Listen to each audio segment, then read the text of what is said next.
மனிதர்களுக்கு வணக்கம். யாம் இணையதள போராளிகள்.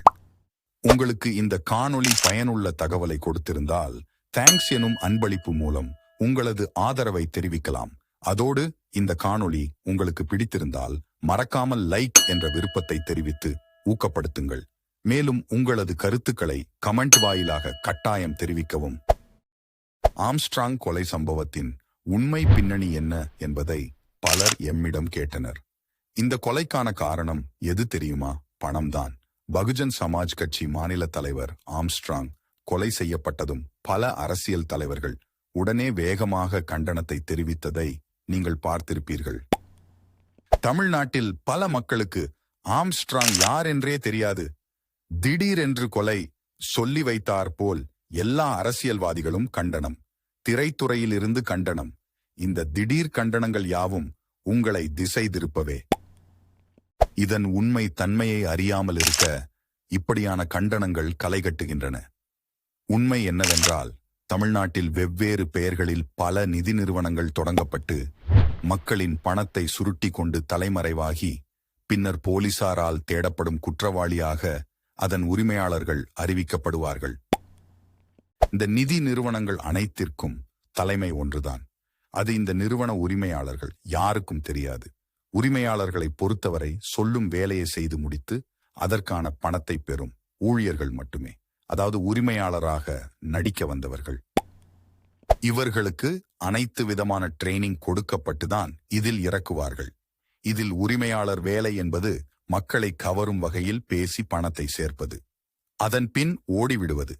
இதுதான் இவர்களின் வேலை. இப்படி சேர்க்கும் பணம் எல்லாம் ஏஜென்ட்கள் மூலம் அந்த தலைமை கம்பெனிக்கு சென்றுவிடும். இந்த ஏஜென்ட் வேலை செய்பவர்கள் பெரும்பாலும் முன்னாள் ரவுடிகளாக இருப்பார்கள். அதாவது இப்போது கூலிப்படைகள் வைத்துக்கொண்டு அரசியல் தலைவர்களாக, தொழிலதிபராக, தயாரிப்பாளராக வலம் வருபவர்கள். இவர்களுக்கான கூலியை எடுத்துக்கொண்டு மீதி தொகையை தலைமையிடம் ஒப்படைக்கும் வேலைதான் இவர்களது. சமீபத்தில் ஆருத்ரா நிதி நிறுவன மோசடி மிகப்பெரிய அளவில் பேசப்பட்டது. அதற்கு காரணம் தலைமையிடம் முழு தொகையும் வந்து சேரவில்லை என்பதாலேயே அது ஊடகங்களாலும் அரசாங்கத்தாலும் பெரிதாக்கப்பட்டது. மற்றபடி மக்கள் மீது அக்கறை கொண்டு இவையாவும் அரசோ ஊடகமோ காவல்துறையோ செய்யவில்லை.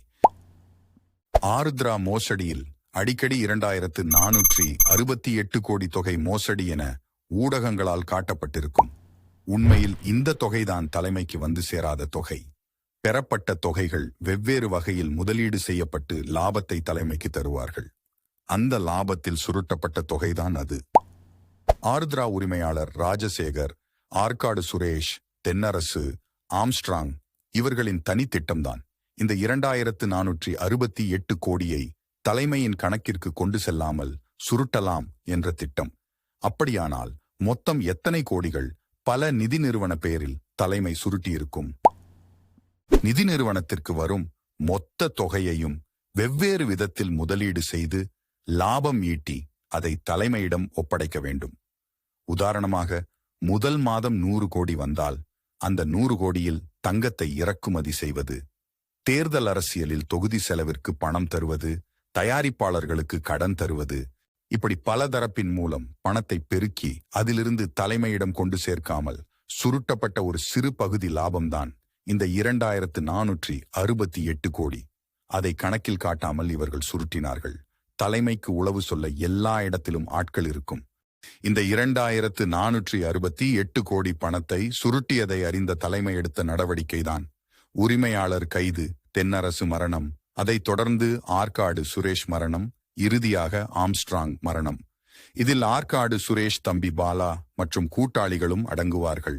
அவர்களுக்கு உயிர் பிச்சை தந்து இந்த சம்பவத்திற்கு பொறுப்பேற்று சரணடைய சொல்லி அதற்கான கதையை எழுதி கொடுத்து அதை ஊடகங்கள் வாயிலாகவும் சரணடைந்தவர்கள் வாயிலாகவும் அந்த கதையை பரப்பி மக்களை நம்ப வைத்துள்ளார்கள். அந்த கதையின் பெயர்தான் பழிவாங்கல் செயல் என்று மக்களிடம் தொடர்ந்து பரப்ப காரணம். இந்த மரணங்கள் மூலம் தலைமையானது மற்ற ஏஜென்ட்களுக்கு தரும் எச்சரிக்கை மணி இது. சொன்னதை சரியாக செய்யவில்லை என்றால் உங்கள் உயிரும் உடமையும் தலைமைக்கு சொந்தம் என்பதை பறைசாற்றவே இந்த மரணங்கள். அப்படி எந்த தலைமைதான் இப்படி எல்லாவற்றையும் ஆட்டி வைக்கிறது? வேறு யாரு? அதே டி கம்பெனி தான். நன்றிகள் பல.